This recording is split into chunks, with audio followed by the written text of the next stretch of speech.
did that. Good morning, Michael. Good to see you again. So happy to be on with everybody. I think this will be a good class, especially for our first-time home buyers, because today we're going to talk about down payment assistance programs. So welcome, Michael. You want to introduce yourself? No, not really. I don't feel like it. They know who we are anyways. I hope so. It's all good. Good morning, Laura. Michael Kirkanik, Macintosh Realtors. Been in the business for about 20 minutes or so. 20 years. Just kidding. And I'm eager to talk about a topic that not a lot of people know about, but they kind of hear about it as they get into the home buying process. I know I'm going to be peppering you with some questions about this. It may seem like a boring topic to people, but boy, so important. So Laura, back to you. Great, thank you so much. And 20 years goes by just like that, so it feels like 20 minutes. And I'm Laura Fournier. I'm with Nations Lending. I have been in the business for decades, so doing the backwards count, because I don't want you guys to do some math there. So, and without further ado about that, we will jump into our topic. Yeah, thanks, Laura, so much. I feel this question a lot more in recent years, Laura. I'm working with buyers, and I always tell them, I do the sticks and bricks, and you, the buyer, you and your lender will talk about the monies. I don't get involved with your financials. I don't do any of that stuff. But I read about local, municipal, county, and state down payment assistance programs, and they will bring it up to me, and I'm like, oh, you talk to your lender, and talk about it. So I wanted to talk about what does it mean? Let's start broadly first, Laura. What is a down payment assistance program?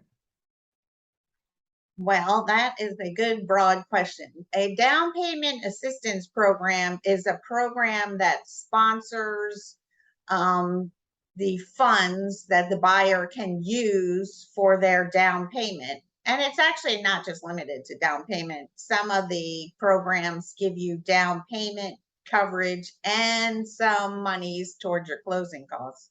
So it really depends on the individual program, but it provides money so that more people can get into the buying market and have those funds available for them. They're specifically targeted to low and moderate income people, although that definition of what is low and moderate income has broadened greatly, especially over the last year.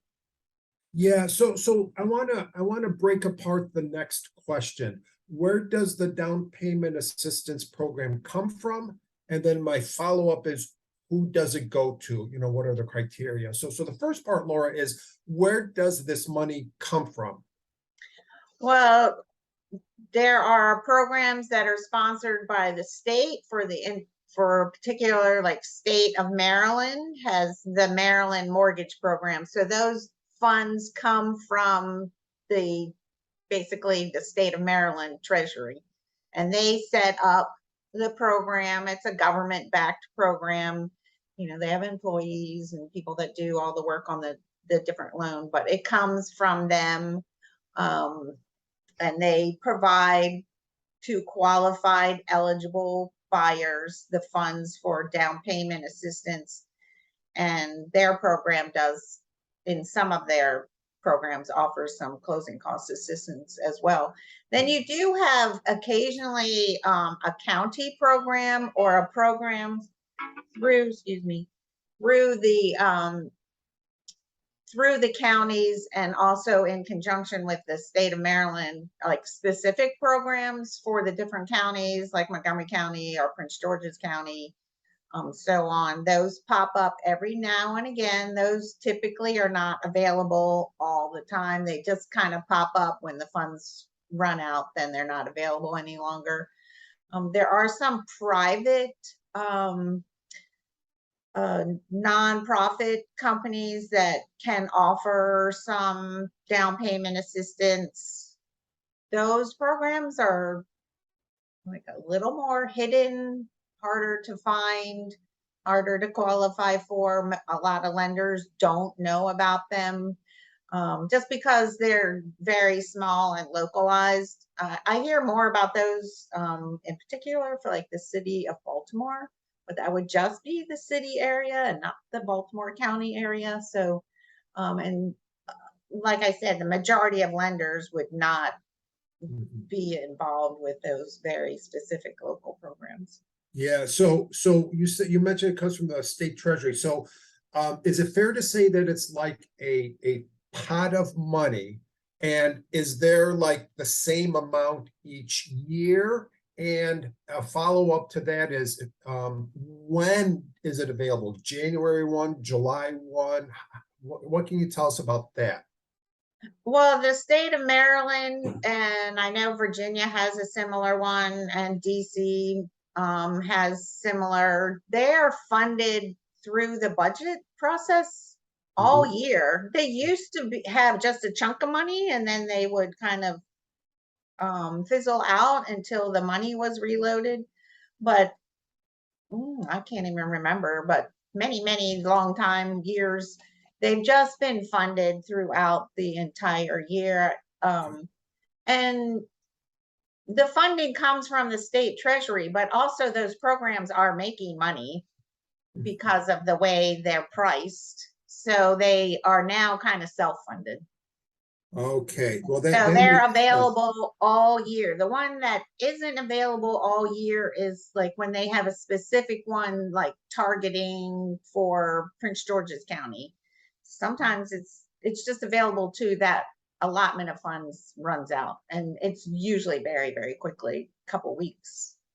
Right, Yeah. right. So is this considered a loan that a buyer has to pay back? Is it a grant?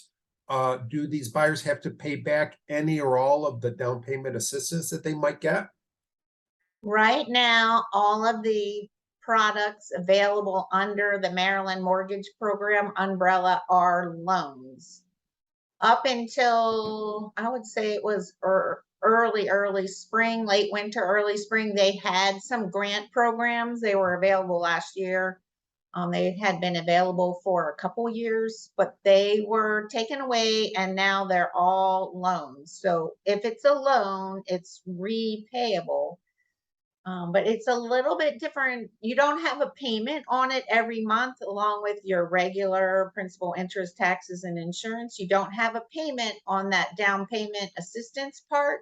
It's just that eventually, when you would refinance that mortgage or sell your home, then that amount that was given to you becomes due. Okay, thank you. So it's kind of like a lien or a home equity line of credit or something, whereas upon the sale of the house, then it has to be paid off. I get it. Yes, exactly. It is a lien attached to your house. So you would have a lien for the big loan, which is your first mortgage, which is your sales price minus your down payment is your loan amount on that big first mortgage. And then you're paying that back every month, principal and interest. And then your second is sitting there behind the first, is what they call a silent second, because there's no payment on it. There's no payment every month, but there is that amount, whatever the amount was that came to you through the program, is due. Yes, when you sell the property, or if you ever got to take advantage of refinancing to a lower interest rate, then you would pay that off. You would pay it back at that time. And when houses are appreciating, and the rates were very low, we were paying off that second with the new lower interest rate. So it really worked out well for a lot of buyers that use that program. Right. Good. Well, that's really, you provided a lot of clarity as to where the money comes from. So let's talk a little bit, Laura, about to whom does the money go? Are there criteria with these buyers? And just let's explore that, Laura. There is a lookup tool through the Maryland Mortgage Program. We call it MMP, is what we the acronym for the program, but you can just Google Maryland Mortgage Program and you'll see there's a big website and it tells you all about the program. But they have a lookup tool for who is eligible because it's by county and by income.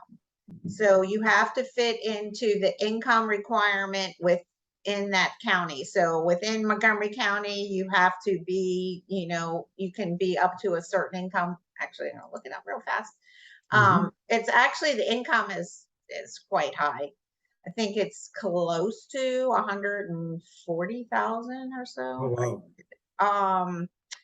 If you are, let's see if I can find their income rules. Should have put that up earlier. Yeah, so they have a table on here, so I'll just go through it, look at it real quick. So Montgomery County, if there's 1 or 2 people in your household, I had the old number, 170,000. Okay. I don't know if that's low income or moderate income. That's a sizable chunk of money that somebody is earning. And that's if the property is in a non-targeted area. They also have another map. If the property is in a targeted area, then there is no income limit. So, but those targeted areas are very, very specific, and we have to look it up based on the address of the property. So it's just something that we look up with each property.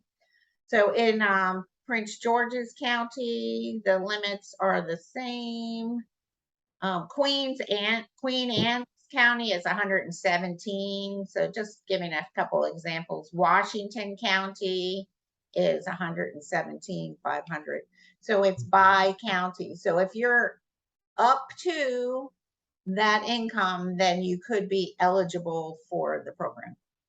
Oh, okay, great, thanks. So I'm curious, Laura, what triggers you as the buyer's lender to think about whether a client might be eligible for a down payment assistance program? Could it be their income? Could it be location?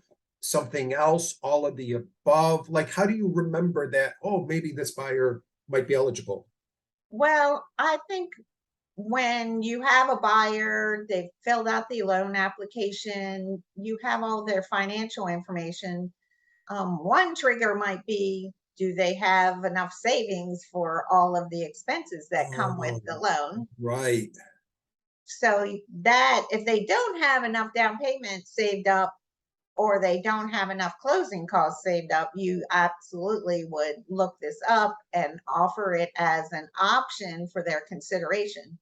But anybody that is a first-time home buyer, or even if they don't own a property, but they own one in the past, so they're not a first-time home buyer, but they don't own a property now, or they'll have their property sold before they buy this new property, even if it's the same day, are fine. I would offer it as an option just to show them, different available options and let them make the decision. So you want to really show, I show every customer the options that are available for them, inform them, educate them on how it works so they can compare and contrast what they're getting for their costs for the loan, and then they can make the ultimate decision because they're going to be the ones making the payment. So you definitely want to work with a lender that provides these options and shares with you in writing each of the options. But there are, they have different programs underneath the big umbrella of the Maryland Mortgage Program. So you can get 3% assistance, 4% assistance, 5% assistance. If you're in a lower or more moderate income, like 50% of the area median income, you can get 6% assistance. Oh, wow. So, which would cover your down payment and a chunk towards your closing costs. Same with the 5 and the 4. If you take the 3%, that's mostly just going to cover your down payment. Makes sense. Makes sense. Yeah, I don't. I know. I wanted before talk about buyers, one question I had, does the money ever run out? It has not run out. Originally, they did run out years and years Yeah. ago, I but remember that, yeah. yeah, they have not run out unless maybe if the government didn't like put their budget in and it wasn't approved, something that's, but they usually even have a workaround for that. So I would say for the most part, these are available year round and people should not worry about that. Okay, It's so a very, doesn't really come up very often that it doesn't. yeah. Yeah, so I guess then to just kind of sum up then, many buyers may have heard about down payment assistance programs or seen something and read about it. And you might get a lot of people, Laura, who are like, hey, am I eligible? And it really comes down to either you meet the criteria or you don't, really. That's what it comes down to, doesn't it? Yes, if your income is over the limits, you're not eligible. And you don't have to shop around for rates on these programs because the program sets the interest rate. So it's the same rate no matter what lender you go to. But not all lenders are equal because not all lenders have trained, licensed loan officers. Not all loan officers, since we're all human beings, are the same. We don't Yeah. offer the same, service, and we don't have the same commitment. So Yeah. working with somebody that's really giving you a lot of information and education and has a track record with getting these through on time, then that's definitely who you want to pick, because this is a to underwrite loan. It has to get underwritten by the lender. That's a person that's licensed to review loan packages and sign approval. And then it goes from us to the Maryland Mortgage Program, and we have to get their approval. So it has to go through a two-step process. So it takes a little bit longer, and you want a lender that is really has a process to handle those two steps in the same time frame. As on most loans, we only do one. Right. So I just thought of one more question, Laura, before we talk about how it affects the real estate side of things and, providing advice to sellers or if I have buyers who are part of the down payment assistance program. I did remember one question I did want to ask you this morning, and that is, if someone is eligible, does it slow down the lending process for buyers? Or is it, do you run on parallel tracks so that you can get to settlement in 30, 45 days? Or does this down payment assistance program take longer, so we have to build in a longer settlement date further in the future? I think it really depends on the lender and their process and how quickly they get the loan on the lender side through the lender's initial process. Like, we get our loans into underwriting usually within 5 days, and they come out within a day, 48 hours at the longest. So we have a very compressed process. But if a lender is normally taking 3-4 weeks to do their end of the processing, then it has to go to the Maryland Mortgage Program, and they're not in good communication, then it definitely can take longer. So it has to be a lender that has really compressed their own process so that they can add in this secondary process that has to take place and still close within, a reasonable amount of time. Some lenders, when you're using a down payment assistance program, want 45 to 60 days so that they can do both processes. We are always getting ours through still in 30 days. Okay, thank you But for it that. is to underwriting. So the Maryland Mortgage Program people can ask for documents or clarification, and that can add some time. But we really try to be very thorough upfront so that we minimize that happening. Excellent. Thanks, Laura. So on your side, because you're on the real estate side and you're presenting this to your seller that there's an offer been made, Yeah. but the buyer is using a down payment assistance program, how is that seen from the listing agent side? Great question. So when I started in the business, it would scare me, because I didn't know, right? Ignorance leads to fear. So, but today it's just part of the process. It's another arrow in the quiver for a buyer. And I just counsel my sellers that when they receive an offer, and the offer includes a down payment assistance program, I will have already spoken with the lender before presenting the offer, because I want to see how on top of things is this lender, walk me through the process, and help me understand if I need to extend a settlement date. For my sellers, Laura, sometimes a 60-day settlement is more beneficial than a 30-day settlement. I don't know. It depends on so many factors: time of year, my sellers, where they're going, what they still have to do back here at the house, whatever. So a 60-day may not scare the seller. And if it just means that the buyer's getting additional funding at a certain rate to help supplement, so that they can provide towards closing costs, whatever, then it's just part of the education of it. And also I have a conversation with the buyer's agent too before I present the offer, so I can see how on top of things this agent is also about the down payment assistance program. So a lot of it occurs behind the scenes before I present an offer, but ultimately, Laura, it's about gathering information, trying to see if I can get from the lender or the buyer's agent if there's any hiccups, if they're on top of things or not. And then I just present everything to the seller. And if the seller has any questions, I'll make the phone call right there at the table, or in my office, wherever we are. And I just make those phone calls, and I try to assuage my sellers to say, no, this is happens a lot all over the country. This is just part of it. It doesn't really affect you that much. But let's look at the contract in its entirety. Right. So,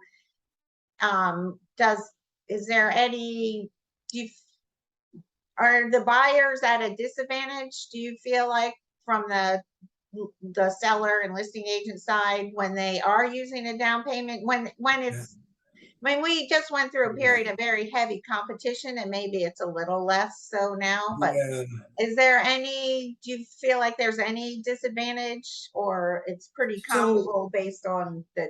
Yeah, good question. So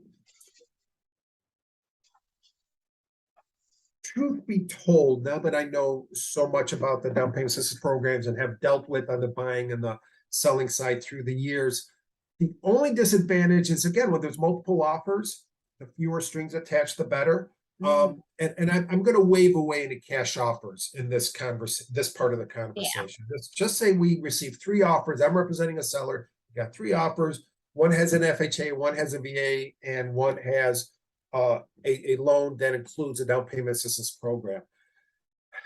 Truth be told, it doesn't really affect the seller, because I have to learn from the seller what's in their best interest. As I mentioned earlier, if they're willing to wait maybe more than 30 days, 45 to 60 days, and the totality of the offer is better than the others, then we're going to go with that one.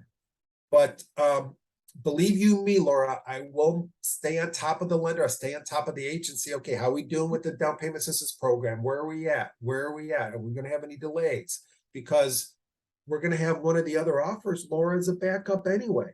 Right. And so the primary contract, the primary buyer will know that, they got to meet these deadlines. Otherwise, they might lose out on this house because we have somebody else right behind them as a secondary, as a backup to the primary. So I do really stay on top of the lenders and agents on something like this, but it doesn't scare me, and it shouldn't scare my sellers, and it shouldn't scare any of them. It's all education, really, and communication. And from the buyers and the buyer's agent, should they provide some additional information, or what additional information might be more supportive and kind of boost their, Yeah, like, yeah. I don't know, is there just some additional little factor there, that little secret that might be helpful? So not there's not much you can do because you just put your best offer forward first. But I do kind of want to know if the agent has experience with the Maryland program, if the lender has experience with the program. I do ask those questions, and if I have any agita about that, Laura, then I'll share it with the sellers. But I just want them to be honest and open up front and put their best offer forward at the beginning, because then the seller, as is their right, looks at the totality of the offer and compares it to any other offers that might come in. Well, I'm going to read a little bit into that and just say that the buyers can really help themselves by being further down the process with the lender. And most lenders don't even offer that they can do a pre-approval, but you can do a pre-approval and get the loan in place and approved through underwriting. We do that. We offer that as a service. And I've found that letting the listing agent know that information, that I have their documents, that I've done their verification of employment, that their loan's been seen by the underwriter, and we're ready almost to go to the next step. We just have to refresh a couple documents. It's a big thing that the buyer can do to help themselves or help us help them. You're absolutely right, Laura, and it provides more than anything else peace of mind to the sellers and the listing agent to say, okay, they've gone through this process, they have everything, they just need to update a couple things, but it's a whole lot better than another offer where the buyer, lender, underwriter hasn't even seen all the docs and hasn't turned in the the necessary docs to get the full approval. You're absolutely right. They're further in the race and will likely win the race. Yeah. So right there, that's a big bonus secret that we wheedled out of Mike from the listing side. That's right. That's right. So That's keep that in mind. Help yourself by helping your lender help you, and articulate that through the buyer's agent to the listing agent, and give yourself a little raise up on those offers, because it's huge. It's huge. Yeah, you're absolutely right, Laura. Yeah, don't be afraid of using a down payment assistance program. There's more to it than what we've covered today, but they are out there. They cover your down payment. A lot more people fit into the guidelines because they just raised those income limits over the last couple months. So more families can take advantage. And the main purpose is to get more people into the benefits of home ownership, and allowing them to use these sources of funds can speed that process up. Yeah. I think this was a great topic today, Laura. You did a great job explaining it. And I hope we've demystified much of this, not just for the buying public, but also the sellers and also to other agents and lenders who might be sitting in on this conversation. It's not that bad. It's not something that will cause somebody to walk away. But communication and education are truly the keys when it comes to down payment assistance programs. Absolutely. Communication is the key to almost everything. Exactly. And I appreciate our time together and communicating with you so we can share this out and help more people become homeowners. So if you have any questions, anybody viewing this video, please don't hesitate to reach out to us. We are delighted to hear from you and talk to you about how we can get you in and through the process. Sounds great, Laura. See you next time. I'm Michael with Macintosh Realtors. Have a great week, everybody. Take care, everybody. Bye-bye. Bye-bye.